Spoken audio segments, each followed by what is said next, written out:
Abortion. तो जब भी अबॉर्शन का वर्ड आ जाए आपने आपके फौरन ध्यान में आ जाना चाहिए कि ये डेथ हुई है, कब डेथ हुई है, बिफोर 20 वीक। ये कब जो बेबी है वो जाया हुआ है बिफोर 20 वीक, बिफोर 20 वीक।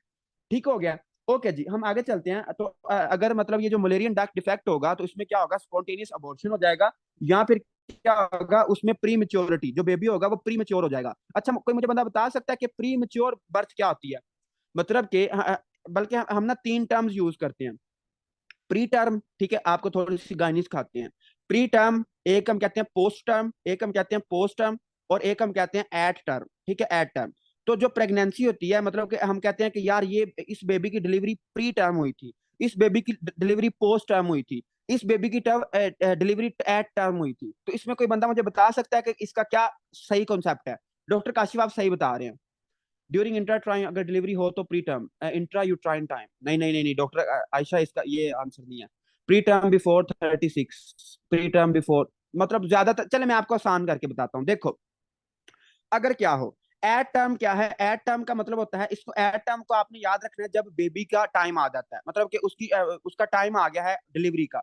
तो एट टर्म क्या होती है? अगर तो डिलीवरी हो 37 से लेके 40 वीक, मतलब कि प्रेगनेंसी को 37 से 40 हफ्ते गुजर जाएं और इसके दरमियान डिलीवरी हो, इसको हम क्या कहते हैं? इसको हम कहते हैं एट टर्म डिलीवरी, इसको हम कहते हैं एट टर्म डिलीवरी। लेकिन ऐसी डिलीवरी, ऐसी डिलीवरी जो कि क्या हो, बिफोर 37, 36 हो, 35 हो, 33 हो, 34 हो, मतलब के बिफोर 37, ठीक है, इधर इधर लिख लें, बिफोर 37। अगर डिलीवरी बिफोर 37 हो तो इसको हम कहते हैं, इसको हम कहते हैं प्री टर्म, इसको हम कहते हैं प्री टर्म, प्री टर्म हम इसको कहते हैं, प्री टर्म कहते हैं बिफोर 37 को। और पोस्ट टर्म हम किसको कहते हैं? आफ्टर 40 को। ठीक है, आफ्टर 40 को। वैसे ज्यादातर बुक्स 42 लिखती हैं, लेकिन आप इसको याद रखें, आफ्टर 40। ठीक है, अगर 40 के बाद 40 हफ्ते गुजर जाए और उसके बाद डिलीवरी हो, उसको हम कहते हैं पोस्ट टर्म। इसमें बेबी बड़ा हो जाता है तो इसकी इसलिए हमें सी सेक्शन करना पड़ता है आफ्टर 40, आफ्टर 40 वीक्स। ठीक है, तो ये कुछ टर्म्स थी। आज हमारे पास काफी टाइम है तो हम इसको आराम आराम से पढ़ते हैं। प्री टर्म क्या होता है? बिफोर 37। एट टर्म क्या होता है? 37 से लेके 40। और पोस्ट टर्म क्या होता है? आफ्टर 40। ठीक है, आफ्टर 40। तो ये काफी बेसिक सी बातें हैं, ये आपको आनी चाहिए। ठीक हो गई, गायनी के हवाले से काफी इंपॉर्टेंट है। अच्छा, हम वापस आते हैं। अब ये जो प्री टर्म बेबी होते हैं ना वो सारे प्री मेच्योर होते हैं। ठीक है, तो जो अगर 37 हफ्तों से पहले पहले डिलीवरी हो तो वो प्री मेच्योरिटी की तरफ आएगा। तो प्री मेच्योरिटी या इसके अलावा और क्या होगा? आईयूजीआर। आईयूजीआर के आगे लिख लें इंट्रा यूट्राइन ग्रोथ रिटार्डेशन, कि अगर यूट्रस के अंदर बेबी की ग्रोथ रिटार्डेड हो जाए, इसको हम कहते हैं आईयूजीआर। आईयूजीआर। और आईयूजीआर बताना मुझे कब क्यों होता था, बताया था, 1000 दफा पढ़ा चुका हूँ कि आईयूजीआर कब होता है। अगर माँ क्या करे तो आईयूजीआर होता है। Yes, doctor Kashif excellent. अगर माँ क्या करे? अगर माँ स्मोकिंग करे, ठीक है, अगर माँ क्या करे? स्मोकिंग करे, या फिर माँ क्या करे? कोकेन यूज करे। ठीक है, कोकेन, तो क्या होता है? आईयूजीआर। इसके अलावा अगर मलेरियन डिफेक्ट हो तो भी क्या होता है? आईयूजीआर होता है। इसके अलावा अगर माँ क्या करे? एक दिन में 6 या 6 से ज्यादा ड्रिंक्स ले, मतलब कि उसको अल्कोहल फीटल सिंड्रोम है, उसमें भी आईयूजीआर हो जाता है। ठीक हो गया। इसके अलावा प्री एक्लैम्सिया में भी होता है। तो खैर हम इसको देखते हैं कि मलेरियन डक्ट डिफेक्ट में क्या होता है। वो मां नहीं बन पाएगी। अगर वो प्रेगनेंसी होगी तो क्या होगा? स्पॉन्टेनियस अबॉर्शन हो जाएगा, प्री मेच्योरिटी हो जाएगी, आईयूजीआर हो जाएगा। उसके अलावा हम आगे चलते हैं, अब हम इसको खत्म करते हैं। सबसे पहले उसने लिखा हुआ है सेप्टेट। ठीक है, सबसे पहले उसने क्या लिखा हुआ है? Septate uterus. ये सेप्टेट यूट्रस, यूट्रस किससे बन रही है? मलेरियन डक्ट से। तो फर्ज करो मलेरियन डक्ट क्या है? मलेरियन डक्ट क्या है? अब नॉर्मल है। तो फर्ज करो कि दिस इज सेप्टम, और ये क्या है? उसकी यूट्रस है। ठीक है, ये क्या है? यूट्रस है, और ये वजाइना आगे। तो इसके दरमियान में क्या होगा? एक सेप्टम सा होगा। ठीक है, ये ना मतलब दोनों तरफ होती है ना, देखो, दोनों तरफ क्या होती है? दोनों तरफ आपकी होती है mullerian duct. Doctor Khizar Hayat, FGR का मतलब है fetal growth retardation, fetal growth retardation. अच्छा, दोनों तरफ होती है ना मलेरियन डक्ट, तो इन दोनों ने फ्यूज होना होता है। अगर ये फ्यूज ना हो, मतलब अगर ये फ्यूज ना हो और ये जो इनके दरमियान सेप्टम है वो डीजेनरेट ना हो, तो इसको हम कहते हैं सेप्टेट यूट्रस। तो इसमें यूट्रस तो बनती है, लेकिन उसके दरमियान क्या होता है? एक पर्दा सा होता है, उसके दरमियान एक सेप्टम होता है, इसको हम कहते हैं सेप्टेट यूट्रस। जब सेप्टेट यूट्रस होगा तो उसने लिखा हुआ है, सेप्टेट यूट्रस में क्या आता है? Incomplete, incomplete, incomplete resorption of septum, incomplete resorption of septum, resorption of septum. जो सेप्टम है वो क्या, उसकी क्या हो जाएगी? वो सही तरह रिजॉर्ब नहीं हो पाएगा, मतलब कि वो डीजनरेट नहीं हो पाएगा। इससे क्या बनता है? सेप्टेट यूट्रस बनता है। और इसमें भी वही सारा होगा, फर्टिलिटी कम होगी, अर्ली मिस कैरेज होगा, प्रेगनेंसी लॉस होगा और ट्रीट विद सेप्टोप्लास्टी। हम इसकी क्या करते हैं, सेप्टोप्लास्टी। हम इसकी क्या करते हैं, सेप्टोप्लास्टी, मतलब कि ये जो सेप्टम होता है इसको हम सर्जिकली कट कर देते हैं ताकि जो वो माँ है वो ठीक हो सके, तो इसको हम कहते हैं सेप्टेट यूट्रस। मैं आपको डायग्राम भी दिखाता हूँ, आपकी बुक पे बनी हुई है। उसके अलावा सेप्टेट यूट्रस भी हो गया। उसके बाद आगे आता है, सेप्टेट हो गया, उसके अलावा आता है बाइकार्नुएट। तो बाइकार्नुएट में क्या आता है, incomplete fusion of Mullerian duct. जो मुलेरियन डक्ट है, देखो एक इस तरफ आ रही है, एक इस तरफ होती है मुलेरियन डक्ट और एक इस तरफ होती है मुलेरियन डक्ट। ये आपस में फ्यूज होती हैं, ठीक है, ये आपस में क्या होती हैं, फ्यूज होती हैं। लेकिन ये क्या आता है, ये फ्यूज नहीं हो पाती, ठीक है, ये फ्यूज नहीं हो पाती। तो इस तरह हमें लगता है कि जो यूट्रस है वो बिल्कुल अब नॉर्मल। मैं आपको डायग्राम दिखाता हूँ फिर आपको सही समझ आएगा। तो जो बाइकार्नुएट है, जो बाइकार्नुएट, ठीक है, बाइकार्नुएट यूट्रस है, इसमें क्या होगा, जो आपकी मलेरियन डक्ट है दोनों तरफ की, वो क्या होंगी, वो सही तरह फ्यूज नहीं हो पाएंगी। तो incomplete incomplete fusion of Mullerian duct, जो मलेरियन डक्ट होंगी वो सही तरह फ्यूज नहीं हो पाएंगी। इससे क्या होगा, बाइकार्नुएट यूट्रस होगा। तो increase risk of complicated pregnancy में होगा। उसके बाद उस बिल्कुल आसान सा है, दैट इज योर यूट्रस। इसका दुनिया में एक मरीज भी है, मतलब जो दुनिया ना, इसमें एक है बंदा जिसकी यूट्रस डाई डेल्फिस है, डाई डेल्फिस। इसमें क्या आता है, टू वजाइना होते हैं और टू यूट्रस होते हैं। ये जो मरीज, ये बहुत रेयर है, बहुत रेयर है। और इस ये मौजूद, आप इंटरनेट करके देखना, ये एक खतून है शायद यूरोप वाली साइड में। तो उसके दो वजाइना है और दो यूट्रस हैं, ठीक। इसमें क्या होता है, इसमें कंप्लीट फेलियर ऑफ फ्यूजन, कि दोनों तरफ, फर्ज करो कि एक तरफ से ये मलेरियन डक्ट आ रही थी, एक तरफ से ये मलेरियन डक्ट आ रही थी, तो ये दोनों आपस में फ्यूज नहीं होते। तो एक तरफ की जो मलेरियन डक्ट है वो यूट्रस बना देती है और उसके आगे वजाइना बन जाती है, और ये भी यूट्रस बन गई और उसके आगे वजाइना बन जाती है। तो इस ये जो यूट्रस डाइडेल्फिस है, इसमें टू वजाइना होती है और टू यूट्रस होती है। और ये मरीज मौजूद है इधर यूरोप वाली साइड में, आप इंटरनेट से देख सकते हो, यूट्रस डाइडेल्फिस। तो इसमें टू वजाइना होते हैं और टू ही क्या होते हैं, टू ही इसमें double uterus, double cervix, double vagina. ठीक हो गया। तो हम वापस चलते हैं अपनी बुक पे और अब हम बुक की डायग्राम देखते हैं कि बुक पे क्या बनाया हुआ है। तो बुक से डायग्राम मैं आपको दिखाता हूँ, ये देखें, ये उसने बताया हुआ है नॉर्मल होता है। नॉर्मल में अगर आप ऊपर की तरफ देखें तो कोई सेप्टम नहीं है, ठीक है। इसके दरमियान ये जो सेप्टम होता है ना, ये जो मैंने रेड से हाईलाइट किया है, ये डीजनरेट हो जाता है। जैसे वो डेवलप होती है तो ये क्या हो जाती है, डीजनरेट हो जाती है। तो सबसे पहले उसने बनाया नॉर्मल, उसके बाद सेप्टेट। सेप्टेट में क्या था कि ये जो सेप्टम है, सेप्टम बनता है लेकिन वो बाद में डीजनरेट नहीं हो पाता, ठीक है, डीजनरेट नहीं हो पाता। जब वो डीजनरेट नहीं हो पाता तो उसके दरमियान क्या बन जाता है, एक सेप्टम बन जाता है, एक सेप्टम बन जाता है, जिसको हम कहते हैं सेप्टेट, जिसको हम क्या कहते हैं, सेप्टेट यूट्रस कहते हैं। उसके अलावा क्या होगा कि बाइकार्नुएट, ठीक है, बाइकार्नुएट में क्या होता है कि जो आपका दो मलेरियन डक्ट हैं वो उनकी अब सही तरह फ्यूजन नहीं हो पाती। जब वो फ्यूजन नहीं हो पाती तो नीचे से क्या होती है, यहाँ पे से एक यूट्रस होगी, लेकिन ऊपर क्या होगी, ये फ्लोपियन ट्यूब है, मतलब दो उसमें फ्लोपियन ट्यूब होगी, और जो उसकी ऊपर वाली यूट्रस है वो दो होगी, लेकिन नीचे से सर्विक्स उसमें एक होगी, वजाइना भी एक होगी। वजाइना और सर्विक्स एक होगी, लेकिन यूट्रस क्या होंगी, दो होंगी। बल्कि लिख लें ताकि आपको याद रहे, यूट्रस इसमें क्या होगी, यूट्रस इसमें तकरीबन दो होंगी, ऊपर वाली जो अपर यूट्रस है वो दो होंगी, लेकिन उसमें सर्विक्स एक होगी, ठीक है, सर्विक्स क्या होगी, एक होगी, और वजाइना भी उसमें क्या होगी, एक ही होगी। वजाइना और सर्विक्स एक एक होगी, यूट्रस क्या होंगे, दो होंगी। लेकिन अगर ये जो दोनों तरफ की मलेरियन डक्ट्स थी, अगर ये बिल्कुल भी फ्यूज ना कर पाए तो क्या होगा, डाइडेल्फिस। तो क्या होगा, डाइडेल्फिस। और ये बहुत रेयर है लेकिन ये प्रेजेंट है यूरोप वाली साइड में। इसमें क्या होता है, इसमें टू वजाइना, ठीक है, इसमें क्या होती हैं, जो खतून होती है उसकी दो वजाइना होती हैं, टू सर्विक्स, ठीक है, टू सर्विक्स होती हैं, और टू यूट्रस होती हैं, ठीक है, टू यूट्रस होती हैं। और ये एक ही टाइम पे दोनों यूट्रस में बेबी कैरी कर सकती है, ये प्रूवन बात है। ये जो डायडेल्फिस की खतून होती है, ये एक ही वक्त में दो बेबी को कैरी कर सकती है। यहाँ ये भी पॉसिबल है कि एक इसकी यूट्रस में क्या हो, मतलब वो हो, कोई बेबी हो और दूसरी यूट्रस खाली हो, ठीक है। तो ये सारा कुछ इसमें पॉसिबल है। इसमें दो वजाइना, दो सर्विक्स और दो यूट्रस होती हैं, लेकिन ये बहुत ज्यादा रेयर है और ये अल्लाह ताला का एक समझ लें करिश्मा ही है।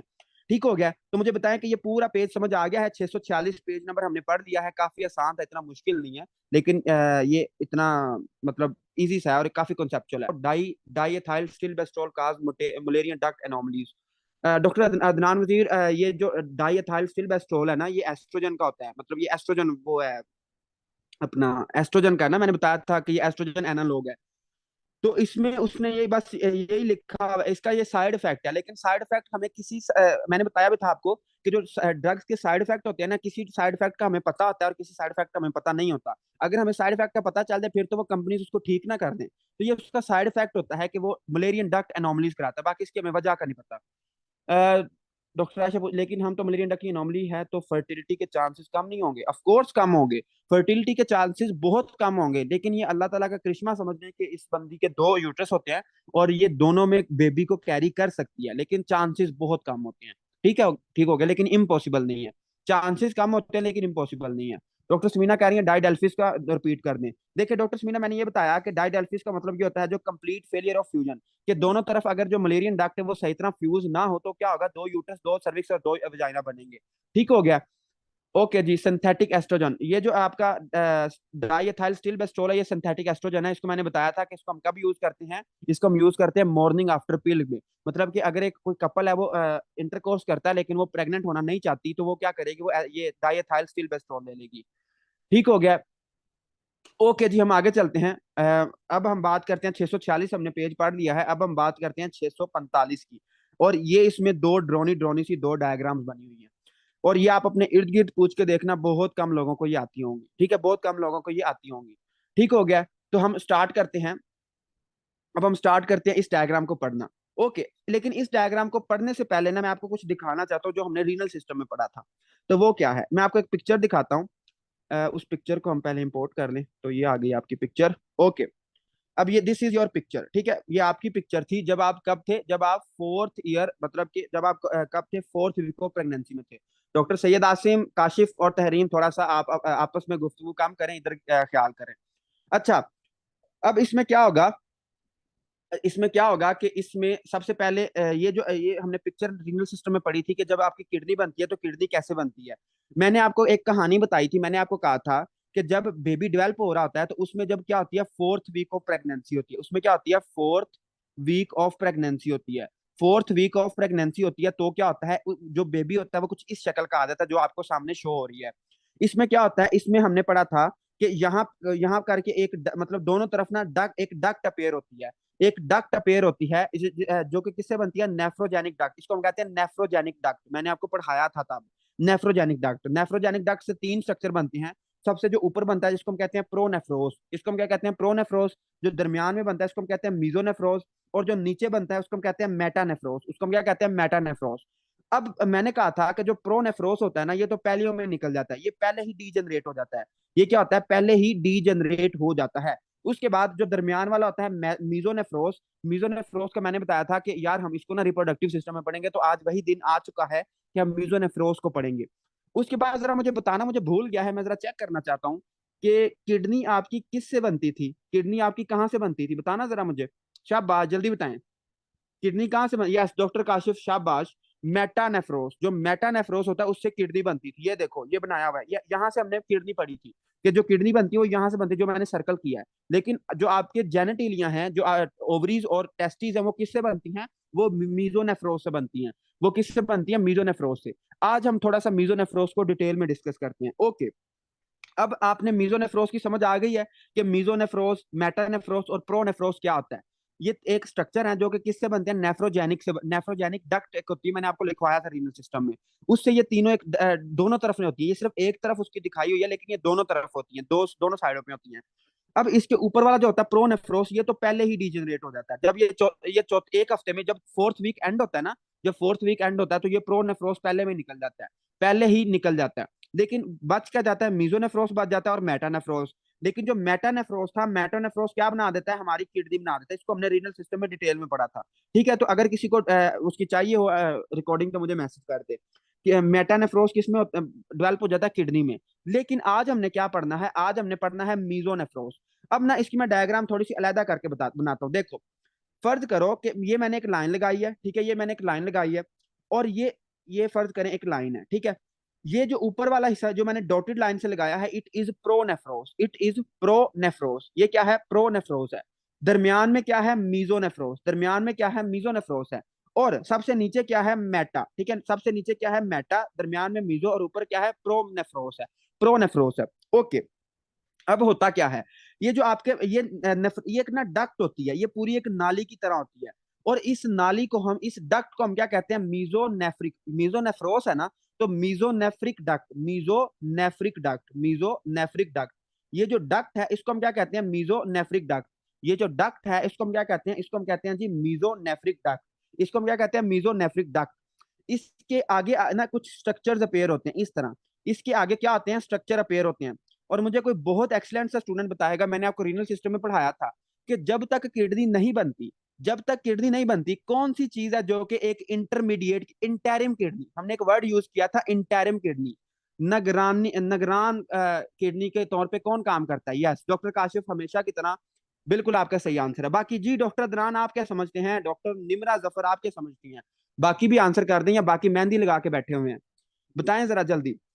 जब तक किडनी नहीं बनती, जब तक वजीर आजम नहीं बनता, तो अनवारुल हक काकड़ का जो जिम्मेदारी है वो कौन कौन सर अंजाम देता है, तो वो अंजाम देता है मीजोनेफ्रिक डक्ट। ठीक है, मीजोनेफ्रिक डक्ट, ये जो मीजोनेफ्रोस है ये इंटरिम किडनी की जिम्मेदारी सर अंजाम देती है, सर अंजाम देती है। ओके जी। अब इसके आगे ना कुछ स्ट्रक्चर्स बनते हैं। अब जब फोर्थ वीक ऑफ प्रेगनेंसी होता है ना, तो यहाँ करके देखो, ये क्या था, मीजोनेफ्रोस, इसकी डक्ट को हम क्या कहते हैं, मीजोनेफ्रिक डक्ट, मीजोनेफ्रिक डक्ट। इसके यहाँ करके ना एक स्ट्रक्चर सा बनता है, मीजनकाइम। मीजनकाइम मीजनकाइम के बारे में सुन लें। मीजनकाइम स्टेम सेल्स होते हैं जो कि मीजोडर्म से बनते हैं, और ये किसी भी आपके बॉडी के सेल में कन्वर्ट हो सकते हैं मीजनकाइम।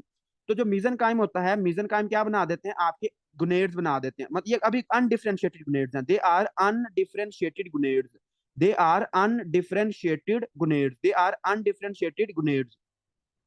अब ये दोनों तरफ होंगे, सिर्फ मैं एक तरफ आपको समझा रहा हूँ। अब ये हो गया कि सीधी सीधी बात है। अब नीचे क्या होता है, यूरोजेनिटल साइनस होता है। यहाँ पे एक स्ट्रक्चर होता है जिसको हम कहते हैं यूरो। यूरो का मतलब क्या है, यूरिनरी। जेनिटल का मतलब क्या है, जेनिटल्स। यूरोजेनिटल साइनस, जो यूरोजेनिटल साइनस है, जो यूरोजेनिटल साइनस है, इसने आपके जेनिटलिया बनाने होते हैं और यूरिनरी सिस्टम बनाना होता है। ये जो मीजोनेफ्रिक डक्ट है ये यूरोजेनिटल साइनस से निकल रही होती है। इसके अलावा एक और डक्ट होती है जिसको मैं ग्रीन से बना देता हूँ, वो भी इसी यूरोजेनिटल साइनस से निकलती है, लेकिन वो क्या करती है, वो इसके इर्द गिर्द जाती है। वो क्या करती है, इसके इर्द गिर्द एक डक्ट और निकलती है जिसको हम क्या कहेंगे, अच्छा, जो इर्द गिर्द चीज होती है उसको हम मेडिकली क्या कहते हैं, बताना मुझे जरा। जो इर्द गिर्द चीज होती है उसको हम क्या कहते हैं मेडिकली, उसको हम कहते हैं हाँ, पैरी भी कहते हैं और पैरा भी। पैरी कहते हैं अराउंड, पैरी का मतलब होता है अराउंड, लेकिन पैरा का मतलब भी इर्द गिर्द ही होता है। तो इसको हम कहेंगे, चूंकि ये मीजोनेफ्रोस के इर्द गिर्द है, तो इसको हम कहेंगे पैरा। इसको हम क्या कहेंगे, पैरा, पैरा मीजोनेफ्रिक डक्ट। ठीक है, पैरा मीजोनेफ्रिक मतलब कि ये क्या है, मीजोनेफ्रिक क्या है, अराउंड है। तो पैरा मीजोनेफ्रिक डक्ट जो मैंने ग्रीन से बनाई है, it is para mesonephric duct. दरमियान में क्या है, मीजोनेफ्रिक। और मीजोनेफ्रिक के अंदर एक क्या पेयर होते हैं, अनडिफरेंशिएटेड गुनेड्स बनते हैं। अनडिफरेंशिएटेड क्या बनते हैं, गुनेड्स बनते हैं। अब हम जरा बुक पे चलते हैं कि आपकी बुक ने हमें क्या समझाने की कोशिश किया। तो आपकी बुक ने सेम यही डायग्राम बनाई है, और जो मैंने आपको डायग्राम सबसे पहले दिखाई है उसको आपने बुक पे बना लेना, फिर आपको बोलेगा नहीं। देखो, हम इसको जूम करके देखते हैं। ये क्या है, ये जो मैंने ग्रीन से हाईलाइट किया है, इट इज योर मीजोनेफ्रोस। और इस डक्ट को हम क्या कहेंगे, इसको हम कहेंगे मीजोनेफ्रिक डक्ट। इसको हम क्या कहेंगे, मीजोनेफ्रिक डक्ट। और ये कुछ आगे स्ट्रक्चर बनाता है। ये क्या करते हैं, इंटरिम किडनी के तौर पे काम करते हैं। जब तक किडनी नहीं बनती, जो हमारी मीजोनेफ्रोस है, it acts like interim kidney. उसके आगे क्या बनते हैं, ये जो मैंने ग्रीन से हाईलाइट किया है, it it is your indifferent gonads, मतलब कि अनडिफरेंशिएटेड गुनेड्स, कि हमें नहीं पता कि ये ओवरीज बनेंगी या टेस्टिस बनेंगी। ये अभी कब चल रहा है, it is fourth week of pregnancy, it is fourth week of pregnancy. अभी फोर्थ वीक ही चल रहा है, किसका, प्रेगनेंसी का, फोर्थ वीक ऑफ प्रेगनेंसी ही चल रही है। ओके जी, ये भी हो गया, मीजोनेफ्रोस भी हो गया। उसके बाद ये नीचे क्या है, it is your urogenital sinus. Urogenital sinus से क्या निकलती है, एक और डक्ट निकलती है जिसको हम क्या कहते हैं, जिसको हम कहते हैं पैरा मीजोनेफ्रिक डक्ट, जो कि किसके इर्द गिर्द होती है, मीजोनेफ्रोस के इर्द गिर्द होती है, इसलिए हम इसको क्या कहते हैं, para mesonephric duct, para mesonephric duct. तो इसकी समझ आई है। तो दोनों तरफ आपके यही काम चल रहा होता है। मीजोनेफ्रोस से क्या बनते हैं, गुनेड्स बनते हैं, और उसके इर्द गिर्द एक नाली होती है जिसको हम कहते हैं पैरा मीजोनेफ्रिक डक्ट। मुझे बताएं कि ये डायग्राम की कुछ कुछ समझ आई है, 80% समझ आ गई है इस डायग्राम की। फिर मैं आगे आपको बताता हूँ कि अब अगर आपको ये समझ आ गई तो आगे आपके लिए बिल्कुल आसान है। चलें जी, ओके, समझ आ गई है। बहुत अच्छी बात है अगर समझ आ गई। डॉक्टर निमरा जफर को आपको समझ आ गई, आप कह रहे थे रिपीट कर दें, तो मैंने वही रिपीट कर दिया है कि ये वही डायग्राम जो मैंने आपको पहले दिखाई है, ये वही डायग्राम है। अच्छा, अब क्या होगा, अब हम जरा ना मेल और फीमेल में डिफ्रेंशिएट कर देते हैं। ये उसने जो पिंक से बनाया, आपको पता है पिंक लड़कियों को बहुत पसंद आता है, तो जो पिंक होता है, पिंक उसने फीमेल के लिए बनाया, मतलब कि ये क्या है, फीमेल है, ठीक है, दिस इज फीमेल, और ये क्या है, मेल है, ठीक है, दिस इज मेल। अब क्या होगा, फर्ज करो कि जो जो जब चौथा हफ्ता होता है प्रेगनेंसी का, तो हर बंदी या हर बंदे में ये सेम स्ट्रक्चर बनता है। जो मैंने टिक किया है, हर बंदी और हर बंदे में सेम स्ट्रक्चर बनता है। लेकिन उसके बाद क्या होता है, उसके बाद अगर वो फीमेल है तो फीमेल फीमेल में क्या होगा, एक्स एक्स क्रोमोसोम होगा। मतलब कि उसमें क्या होगा, एस आर वाई जीन क्या होगा, एब्सेंट होगा। जब S R Y gene absent होगा तो क्या होगा, उसमें जब S R Y gene absent होगा तो ओवरीज बनेंगी, उसमें कोई एंड्रोजन नहीं बनेगा। तो क्या होगा, अब इधर गौर करने वाली बात है। अब गौर करने वाली ये बात है, हम फीमेल को थोड़ा सा ना जूम कर लेते हैं। अब इसमें क्या है, ये उसने मेटानेफ्रिक किडनी बनाया। ये एमसीक्यू है कि आपकी जो किडनी है वो किससे बनती है, मेटानेफ्रोज से बनती है। इसको साइड पे करें, ये जो येलो है इसको फिलहाल साइड पे कर दें। अब आपने सीखना क्या है, देखो, जब चौथा हफ्ता गुजरता है तो जो उसका अनडिफरेंशिएटेड गुनेड्स था वो किसमें कन्वर्ट हो गया, ओवरी में। उसको कैसे पता चला कि ओवरी में कन्वर्ट होना है, क्योंकि उसमें S R Y gene by default absent था। बाय डिफॉल्ट उसमें एस आर वाई जीन ना होने की वजह से जो उसका गुनेड्स था वो किसमें कन्वर्ट हो गया, ओवरी में। वो किसमें कन्वर्ट हो गया, ओवरी में। पहली बात, जब ओवरी में कन्वर्ट हुआ, जब ओवरी में कन्वर्ट हुआ तो अभी हम पढ़ चुके हैं कि ओवरी क्या स्क्रीट करेगी, एस्ट्रोजन। ओवरी क्या स्क्रीट करेगी, एस्ट्रोजन। अब होगा क्या, अब जब एस्ट्रोजन आएगा ओवरी भी बन गई, अब होगा क्या, अब जरा गौर करना है, गौर क्या करना है आपने, देखो, इसको मैं कोई और कलर, देखो, ये जो उसने डॉटेड लाइन से बनाया है, ठीक है, ये जो उसने डॉटेड लाइन से बनाया है, ये क्या था, ये जो उसने डॉटेड लाइन से बनाया है ये क्या था, it was your mesonephric duct. It was your mesonephric duct. तो इस जो फीमेल्स होती हैं उसमें जो मीजोनेफ्रिक डक्ट होती है वो बाय डिफॉल्ट क्या हो जाती है, वो अल्लाह ताला की तरफ से सेटिंग ही ऐसी है कि अगर उसको एस आर वाई जीन नहीं मिलेगा तो जो मीजोनेफ्रिक डक्ट हमने पढ़ी थी अभी अभी, मीजोनेफ्रिक डक्ट वो क्या हो जाएगी, वो डीजनरेट हो जाएगी। वो क्या हो जाएगी, डीजनरेट हो जाएगी। उसके बाद, उसके बाद क्या होगा, जो उसमें पैरा मीजोनेफ्रिक डक्ट थी, जो उसमें क्या थी, पैरा पैरा मीजोनेफ्रिक डक्ट, ये अल्लाह ताला की तरफ से सेटिंग चल रही है। पैरा मीजोनेफ्रिक डक्ट, ये जो उसने रेड से बनाई है, ये क्या डेवलप कर देगी, it will develop oviduct. Oviduct का मतलब होता है फ्लोपियन ट्यूब। फ्लोपियन ट्यूब, तो फ्लोपियन ट्यूब किससे बनती है, फ्लोपियन ट्यूब बनती है पैरा मीजोनेफ्रिक डक्ट से। दोबारा मैं दिखाता हूं, मुझे पता है आपको समझ नहीं आया। देखो, हमने पढ़ा कि हर बंदे में, हर बंदे या बंदी में जब फोर्थ वीक ऑफ प्रेगनेंसी होता है तो क्या होता है, एक मीजोनेफ्रिक डक्ट होती है, जिसको मैंने अभी लाइन लगा रहा हूँ, ये क्या है, मीजोनेफ्रिक डक्ट है। इसके इर्द गिर्द एक डक्ट होती है जिसको हम क्या कहते हैं, जिसको हम कहते हैं पैरामीजोनेफ्रिक डक्ट। पैरामीजोनेफ्रिक डक्ट। लेकिन जो औरतें होती हैं, जो खवातीन होती हैं, इनमें क्या होता है, जो मीजोनेफ्रिक डक्ट है, जो हम मीजोनेफ्रिक डक्ट है, ये डीजनरेट हो जाती है। अल्लाह ताला की तरफ से डिफॉल्ट सेटिंग है ये, कि अगर उसको एस आर वाई जीन नहीं मिलेगा तो क्या होगा, मीजोनेफ्रिक डक्ट क्या हो जाएगी, डीजनरेट हो जाएगी। तो बाकी क्या रह जाएगा, पैरामीजोनेफ्रिक डक्ट। बाकी क्या रह जाएगा, पैरामीजोनेफ्रिक डक्ट। और पैरामीजोनेफ्रिक डक्ट क्या बना देगी, ओविडक्ट। पैरामीजोनेफ्रिक डक्ट क्या बना देगी, ओविडक्ट। और आपके इलम के लिए बता दूं कि जो पैरामीजोनेफ्रिक डक्ट है, जो पैरामीजोनेफ्रिक डक्ट है, इसको हम प्यार से क्या कहते हैं, इसको हम प्यार से कहते हैं मलेरियन डक्ट। इसको हम प्यार से क्या कहते हैं, मलेरियन डक्ट। तो अभी तक हम पढ़ते आ रहे हैं कि Mullerian duct develop internal genitalia, Mullerian duct develop internal genitalia. तो जो मलेरियन डक्ट है ये कुछ भी नहीं है, it is your paramesonephric duct. It is your paramesonephric duct, और वो क्या बना देती है, इंटरनल जेनेटेलिया इन फीमेल्स। तो ये क्या होगा कि जो मीजोनेफ्रिक डक्ट है, जिसको हम वोल्फियन डक्ट कहते हैं, वो क्या जाती है, वो खत्म हो जाती है, खत्म, तबाह, डीजनरेट। लेकिन जो आपकी पैरामीजोनेफ्रिक डक्ट है वो किस में कन्वर्ट हो जाती है, ओविडक्ट में, यूट्रस में और प्रोक्सिमल वजाइना में। जो पैरामीजोनेफ्रिक डक्ट है, जिसको हम क्या कहते हैं, जिसको हम वोल्फियन अपना मलेरियन डक्ट भी कहते हैं, वो कन्वर्ट हो जाते हैं किसमें, ओविडक्ट में, यूट्रस में और प्रोक्सिमल वजाइना में। मुझे बताएं, समझ आई है कि फीमेल कैसे डेवलप होती है, जल्दी बताएं। 100% क्लैरिटी होनी चाहिए। ये जो डायग्राम है ये बहुत कम बच्चों को आती है, लेकिन आप सबको आनी चाहिए, और इसकी 100% क्लैरिटी आपको होनी चाहिए कि ये मुझे बताएं समझ आई है या नहीं। अगर एक बंदे को भी समझ नहीं आई तो मुझे बताएं। चलें जी, सबको क्लियर हो चुका है, माशाल्लाह, बहुत अच्छी बात है। ये तो हो गई फीमेल। अब मेल में क्या होता है, अब हम मेल की बात कर लेते हैं। तो मेल में उसने ब्लू कलर से जो दिखाया हुआ है, इट इज मेल। ये क्या है, मेल है। अब हम पहले नॉर्मल को देख लेते हैं कि नॉर्मल में हर बंदी और हर बंदा, हर हर खवातीनों, हर मर्द, मतलब हर देवी और हर सज्जन में क्या होता है, ये सेम स्ट्रक्चर होता है जो ऊपर बना हुआ है। ठीक हो गया, क्या होता है, एक पैरामीजोनेफ्रिक डक्ट होती है एक साइड पे क्या होती है, मीजोनेफ्रोस होता है, मीजोनेफ्रिक डक्ट होती है, और क्या होता है, अनडिफरेंशिएटेड ग्नेड होता है। लेकिन जब 4th वीक ऑफ प्रेगनेंसी होती है, जब 4th वीक खत्म हो जाता है, तो क्या होता है, अगर वो मेल है, अगर वो जेनेटिकली मेल है, तो उसमें क्या बनेंगे, उसमें बनेंगे SRY जीन आएगा। उसमें क्या आएगा, SRY जीन। जब SRY जीन आएगा तो SRY जीन क्या करेगा, लेडिक सेल, ठीक है, टेस्टिस बनाएगा, और वो क्या करेंगे, लेडिक सेल बनाएंगे। लेडिक सेल क्या कर देगा, टेस्टोस्टेरोन बनाएगा। उसके अलावा और क्या होगा, जो ये SRY जीन है, टेस्टिस की वजह से क्या बनाएगा, सर्टोली सेल्स।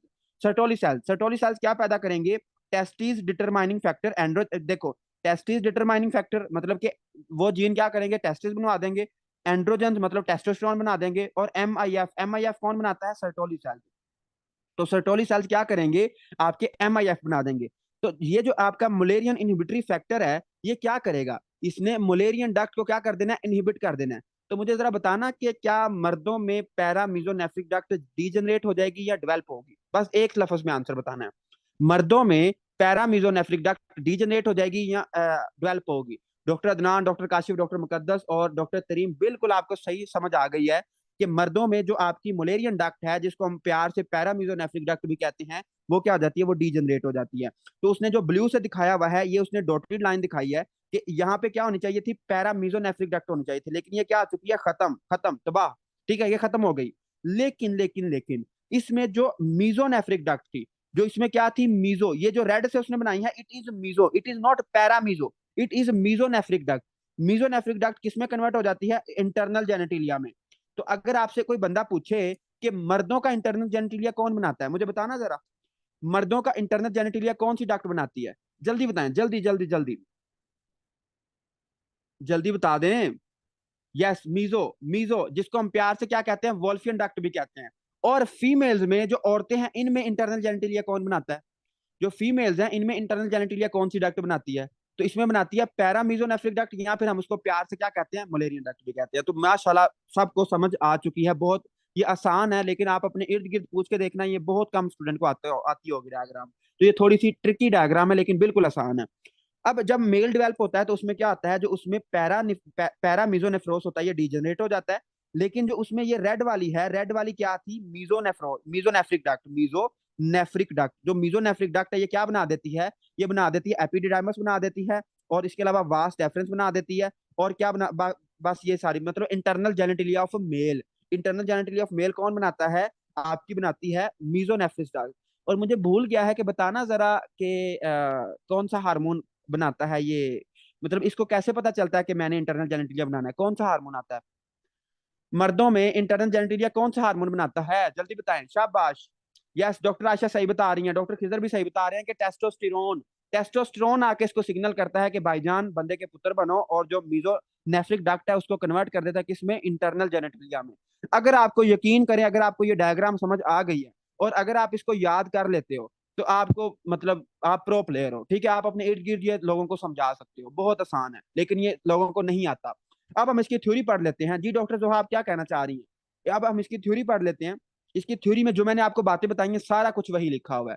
अब मैं आपको ना बुक से ही पढ़ा देता हूँ, क्योंकि इसमें इसके कुछ लिखने वाली बात नहीं है। ये चैट पे बैठे होते हैं, मैं देखें, आप सब में कोई कंपटीशन नहीं चल रहा। देखो, अगर आप आंसर करते हो तो ये बहुत अच्छी बात है, लेकिन मुझे पता है कुछ स्टूडेंट लिख रहे होते हैं, तो जो लिख रहे होते हैं वो आंसर थोड़ा लेट करते हैं, तो इसमें कोई मसले वाली बात नहीं है। अच्छा, मैं आपको रीडिंग करवाता हूँ, देखो। अब उसने लिखा हुआ है, मैं आपको हाईलाइट करवाता हूँ कि जो फीमेल होती हैं, मतलब जो औरतें होती हैं, इनमें क्या होता है, इनमें डिफॉल्ट डेवलपमेंट होती है, डिफॉल्ट सेटिंग होती है, अल्लाह ताला की तरफ से सेटिंग होती है। डिफॉल्ट सेटिंग का मतलब क्या है कि इनमें SRY जीन नहीं मिलता है इनको। जब इनको SRY जीन नहीं मिलता, तो इनमें मेल डेवलप नहीं होता। अगर इनको SRY जीन होगा, मिल जाएगा, तो क्या हो जाएगा, वो मेल डेवलप हो जाएगा। तो इसमें जो याद रखने वाली बात है, वो ये है कि मीजोनेफ्रिक डक्ट डीजनरेट, जो मीजोनेफ्रिक डक्ट है, वो फीमेल में डीजनरेट हो जाती है।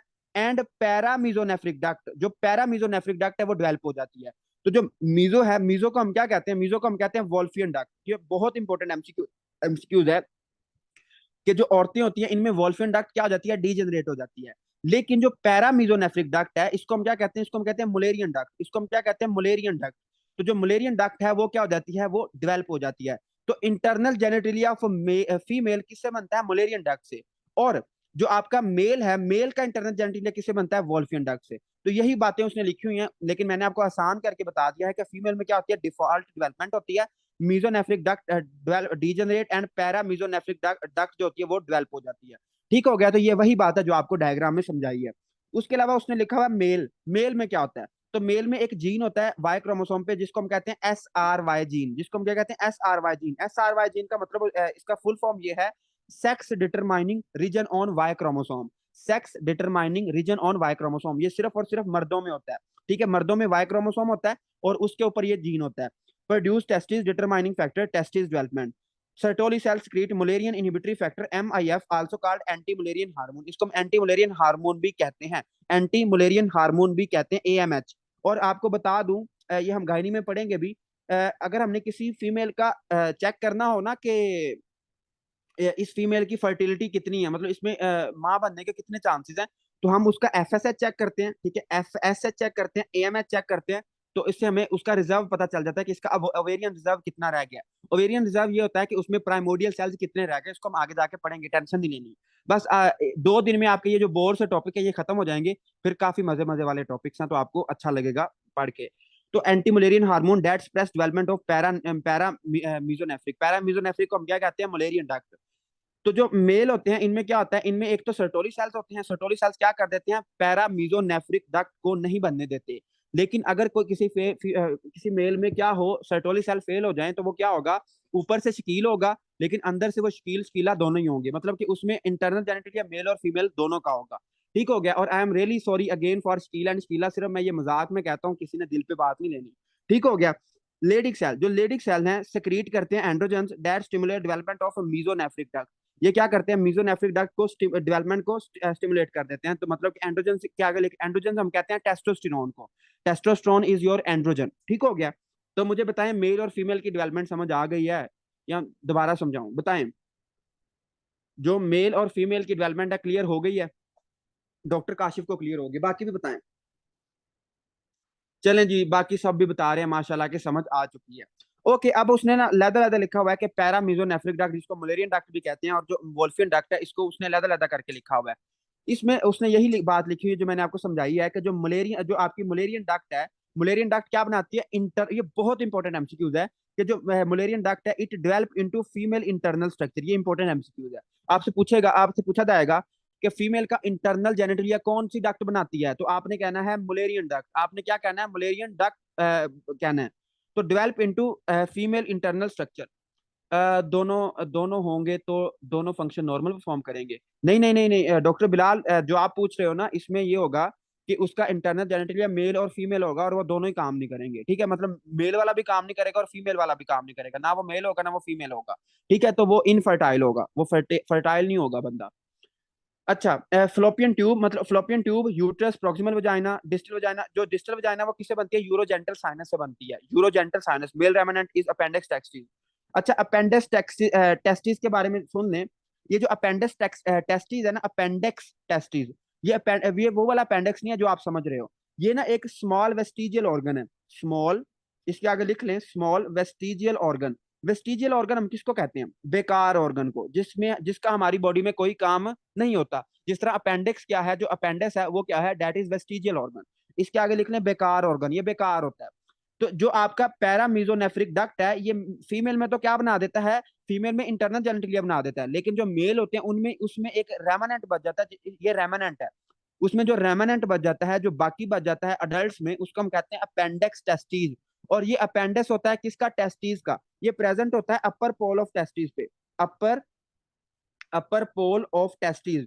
जो टेस्टीज का अपर पोल होता है उसमें ये प्रेजेंट होता है, और it is remnant of Mullerian duct. तो अपेंडेक्स टेस्टिस क्या होता है, ये टेस्टिस के अपर पोल पे प्रेजेंट होता है, और ये रेमनेंट है, किसका रेमनेंट है, आपकी मलेरियन डक्ट का, जो कि फीमेल्स में होती है, मेल्स में नहीं होती। लेकिन उसका जो रेमनेंट होता है मेल्स में, उसको हम कहते हैं अपेंडिक्स टेस्टिस, अपेंडिक्स टेस्टिस। ठीक हो गया। अब एक ये सिंड्रोम है, इसको हम बाद में पढ़ते हैं, उसके पहले हम पढ़ लें मीजोनेफ्रिक डक्ट या फिर वोल्फियन डक्ट, जो कि डॉक्टर जबीउल्लाह आगे पूछ रहे थे। वोल्फियन डक्ट क्या होती है, wolffian duct develop into male internal structure. जो वोल्फियन डक्ट है वो क्या करती है, वो क्या करती है, develop into male internal structure except prostate. Prostate के अलावा जो इंटरनल स्ट्रक्चर है मेल के, उसमें वो कौन बनाती है, वो वोल्फियन डक्ट बनाती है। उसमें उसने सीड का निमोनिक दिया हुआ है कि seminal vesicle, epididymis, ejaculatory duct, ductus deference. और इसमें जो फीमेल्स होती हैं, मतलब फीमेल्स में इसका जो रेमिनेंट बचता है उसको हम कहते हैं गार्टनर डक्ट। इसको हम क्या कहते हैं? Gartner duct, Gartner duct. और गार्टनर डक्ट किसमें होती है? पैरामीट्रियम। पैरामीट्रियम का तो पता है ना, पैरामीट्रियम, ठीक है, पैरामीट्रियम ऑफ यूट्रस में होती है गार्डनर डक्ट। ये क्या है? रेमानेंट है। किसका रेमानेंट है? मीजोनेफ्रिक डक्ट का, फीमेल्स में। फीमेल्स में क्या होती है? मीजोनेफ्रिक डक्ट डिजेनरेट हो जाती है, और मेल्स में क्या आता है? पैरामीजोनेफ्रिक क्या आ जाती है? डिजेनरेट हो जाती है। लेकिन उनके जो रेमानेंट होते हैं मेल्स में क्या आता है? अपेंडिक्स टेस्टिस होता है। और ये क्या आता है? It is remanent. और ये हर बंदे में होता है। और ये तकरीबन अभी भी होता है। मतलब आप सारे अभी यंग हो चुके हो, लेकिन आप में भी ये होगा, अपेंडिक्स टेस्टिस होगा, अभी भी होगा। लेकिन जो आपकी वोल्फियन डक्ट है, जो फीमेल है, फीमेल में जो रेमनेंट बचता है किसका? वोल्फियन डक्ट का, उसको हम कहते हैं गार्टनर डक्ट। और गार्टनर डक्ट क्या है? पैरामीट्रियम। ये कहाँ पे प्रेजेंट होती है? पैरामीट्रियम में प्रेजेंट होती है। तो अब ये मुझे बताएं, ये समझ आ गई है? सिर्फ ये मुलेरियन एजेंसिस के अलावा बाकी समझ आ गया ये सारा? बताएं बताएं, जल्दी बताएं। ये समझ आ गया है? चले जी, ओके, समझ आ गया। ओके, अब हम पढ़ते हैं मलेरियन एजेंसिस। तो मलेरियन एजेंसिस का हम इधर ही पढ़ लेते हैं, बिल्कुल आसान सा है। इसमें क्या होगा कि फर्ज करो कोई बंदी है, ठीक है, कोई बंदी है, और उसमें क्या हुआ? उसमें जो मलेरियन है वो बनी नहीं। जो मलेरियन डक्ट थी, जो मलेरियन डक्ट थी वो बनी नहीं। और जब उसमें मलेरियन डक्ट उसमें नहीं बनेगी तो क्या होगा? उसमें इंटरनल जेनेटिलिया नहीं बनेगा। उसमें क्या होगा? इंटरनल जेनेटिलिया नहीं बनेगा। देखो, अगर उसमें क्या हो, उसमें मुलेरियन एजेनेसिस हो जाए, मुलेरियन एजेनेसिस, तो मुलेरियन एजेनेसिस का मतलब है कि जो उसमें मुलेरियन डक्ट होगी वो क्या होगी? बनेगी नहीं। जब मुलेरियन एजेनेसिस होगी तो मुलेरियन डक्ट नहीं बनेगी। जब मुलेरियन डक्ट नहीं बनेगी तो क्या होगा? तो क्या होगा?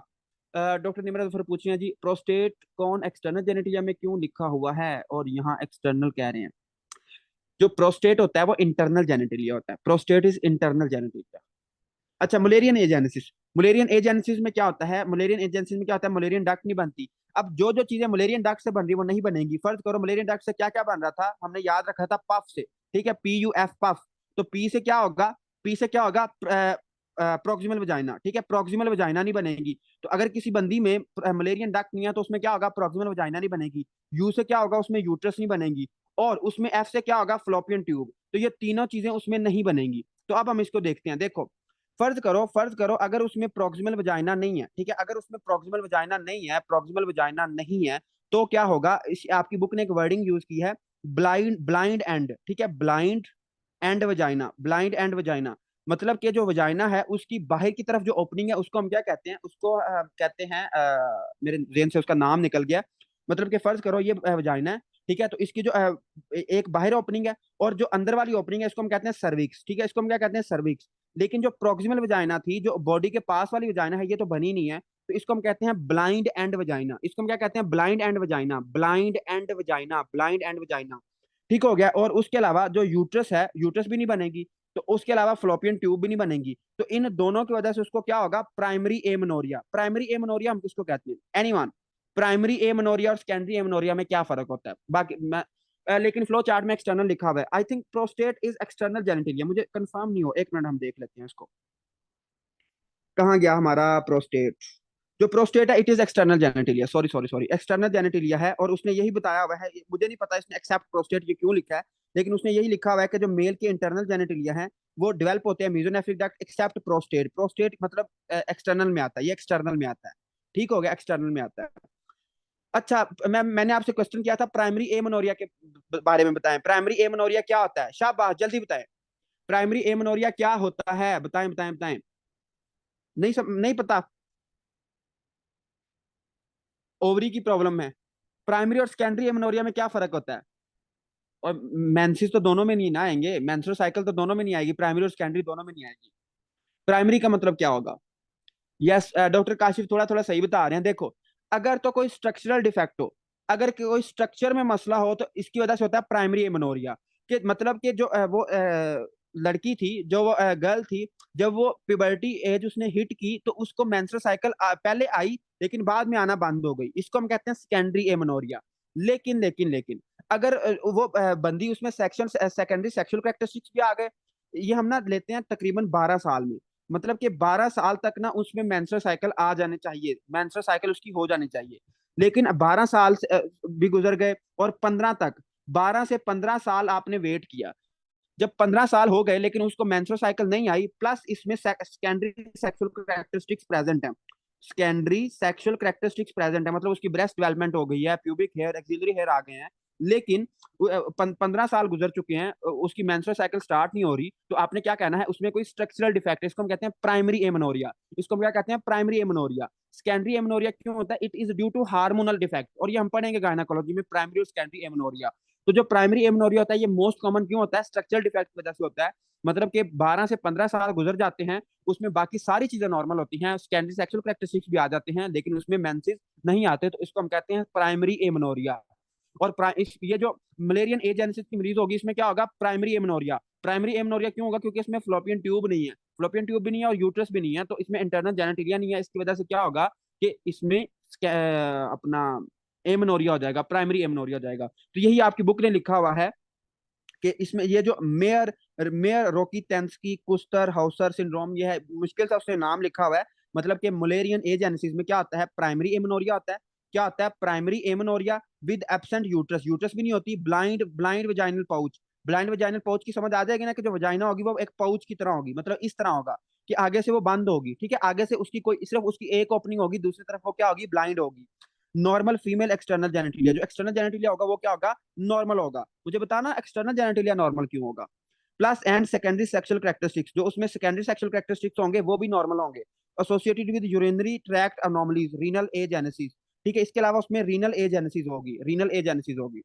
यस डॉक्टर अदनान शाबाश, क्योंकि इसमें एस्ट्रोजन तो प्रेजेंट है, एस्ट्रोजन पे कोई इफेक्ट नहीं आया। एस्ट्रोजन कौन बना रहा था, ओवरीज बना रही थी। तो ये जो मलेरियन एजेनेसिस है, इसमें ओवरीज नॉर्मल होती हैं, ओवरीज भी नॉर्मल है, ओवरीज भी नॉर्मल है और एस्ट्रोजन भी नॉर्मल है, ओवरीज और एस्ट्रोजन दोनों नॉर्मल है। इसकी वजह से क्या होगा, इसकी वजह से क्या हो रहा है, इसकी वजह से क्या हो रहा है कि आपका जो सेकेंडरी सेक्सुअल कैरेक्टरिस्टिक्स और एक्सटर्नल जेनेटिलिया दोनों क्या है, दोनों बिल्कुल नॉर्मल है, दोनों बिल्कुल क्या है, नॉर्मल है। लेकिन इसमें क्या होगा, प्राइमरी एमेनोरिया होगा, ब्लाइंड वजाइनल पाउच होगा और नॉर्मल फीमेल एक्सटर्नल जेनेटिलिया होगा। तो ये भी अल्लाह आपका भला करे, ये भी खत्म हो चुका है। अब सिर्फ एक दिन रह गया है जिसमें हमारी एम्ब्रियोलॉजी इंशाल्लाह खत्म हो